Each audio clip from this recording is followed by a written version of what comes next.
Hello guys, welcome to टाकू चर्चा। आज मेरे पास बहुत ही इंटरेस्टिंग टॉपिक है आपके लिए। हम सबको पता है नारुतो हम सबके दिल के कितना करीब है और उसमें कितने ज़्यादा पावरफुल कैरेक्टर हैं। पर जब से बोरुतो आया हमने बोरुतो में देखा है कि और भी बहुत सारे ऐसे कैरेक्टर हैं जिनका लेवल उससे भी ऊपर है। तो आज मैं दोनों सीरीज को मिला के 15 ऐसे कैरेक्टर को रैंक करूंगा जो सबसे ज़्यादा पावरफुल है। ये सारे कैरेक्टर जो अभी तक हमें एनिमे में दिखाए गए मैं उन सबको इंक्लूड करूंगा। तो चलो शुरू करते हैं। नंबर 15 पे आती है डेल्टा। इसको हमने बोरुतो में देखा था, ये हिमावारी को किडनैप करना आई थी और इसकी भिड़ंत नारुतो से हुई थी और नारुतो ने इसका भरता बना दिया था। पर तब भी इसने नारुतो को बहुत ज़्यादा अच्छी टक्कर दी थी। ये एक कारा की मेंबर थी और ये भी कुछ साइंटिफिक कुछ चीज़ें करके बनाई गई थी। ये किसी भी निंजुत्सु को अपने अंदर आंखों से उसको ऑब्जर्व कर सकती है, उसको वापस को भेज सकती है और एक तरह की बीम भी अपनी आंखों से फायर कर सकती है। पर तब भी अपने नारुतो ने इसका भुलटा बना। टीम पे आती ईटा। ईटा को तुम नहीं जानते तो ये भी एक कारा एक मेंबर है। इसकी पावर तुम मांगा में देखोगे, अभी बोरुतो में इतनी नहीं दिखाई गई है। मैं थोड़ा सा हिंट देता हूँ, इसकी पावर ये है कि रियलिटी को पूरी तरह से बदल देती है। मांगा ने इसने पूरी रियलिटी बदल दी। उसने कवाकी की जगह बोरुतो कर दिया कि बोरुतो ने नारुतो और हिनाता को मार दिया और ये एक कातिल है। मतलब पूरे विलेज पूरी दुनिया की इसने सोच बदल दी कि बोरुतो एक विलन है। मतलब ये रियलिटी को चेंज कर सकती है। तो इसकी पावर कितनी ज़्यादा खतरनाक है। टीम पे आता है डायमंड। ये भी एक कारक मेंबर है। इसकी पावर भी बहुत ही कमाल की है। इसकी पावर है किसी भी तरह अटैक, चाहे वो ताइजुत्सु निंजुत्सु कुछ भी हो उसको रिफ्लेक्ट कर सकता है। मतलब इसके ऊपर कोई भी अटैक का फर्क ही नहीं पड़ता।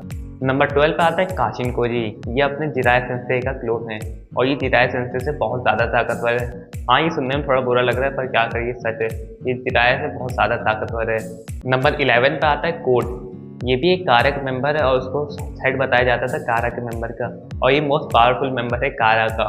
इसकी पावर से ही कहीं से भी आ जा सकता है, मतलब कहीं से पोर्टल बना के चेन की तरह निकल सकता है और ये फाइटिंग में बहुत ज़्यादा ताकतवर है। बाकी जो कारक मेंबर है उनकी पावर्स अच्छी हैं पर वो फाइटिंग के लिए इतनी यूजफुल नहीं है, पर इसकी पावर फाइटिंग के लिए बहुत ज़्यादा कमाल की है। नंबर 10 पे आता है माद्रा।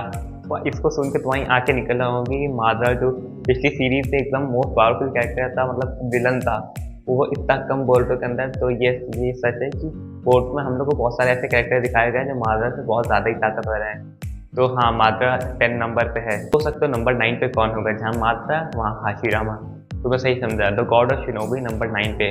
तुम सोच सकते हो आगे चल के ये लिस्ट कितनी खतरनाक होने वाली है कि गॉड ऑफ शिनोबी नंबर 9 पे है। तो हाँ, हाशिरामा भले ही बहुत ज़्यादा पावरफुल हो और बाकी जो कैरेक्टर है उनके आगे इनकी पावर ज़्यादा काम नहीं करेंगे। नंबर 8 पे आता है सास्के।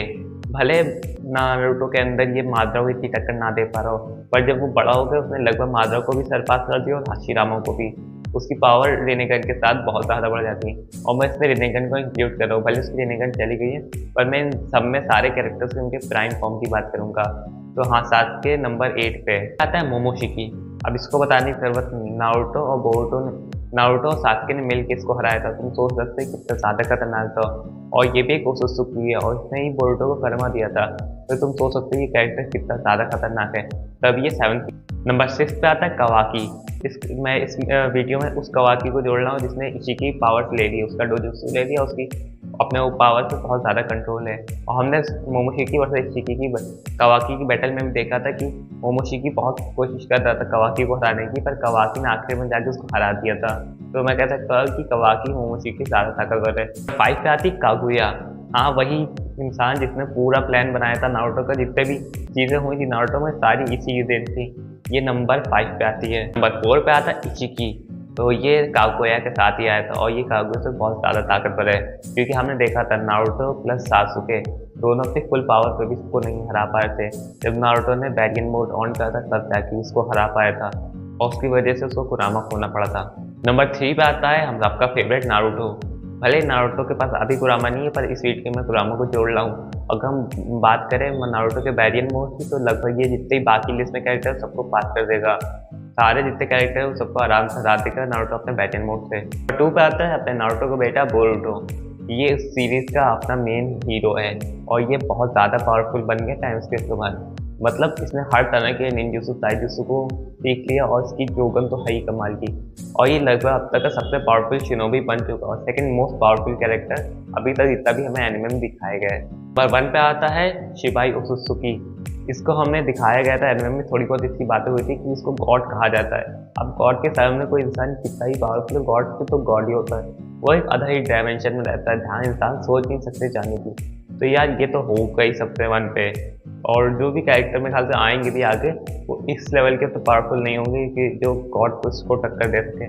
तो मेरे ख्याल से नंबर 1 पे यही प्लेस रहेगा। आज की वीडियो यहीं पे। अगर तुम्हें जानना है माद्रा, सुगुना और मुजान की जगह फाइट होगा, कौन जीतेगा, तो तुम्हारे सामने एक वीडियो आ रही है, उस पर क्लिक करो और तो सब्सक्राइब नहीं करो, सब्सक्राइब करो और वीडियो को लाइक करो। तो कमेंट सेक्शन में बताओ कि तुम्हारी लिस्ट क्या होगी तुम्हारे साथ से। और ये 7 नाइट से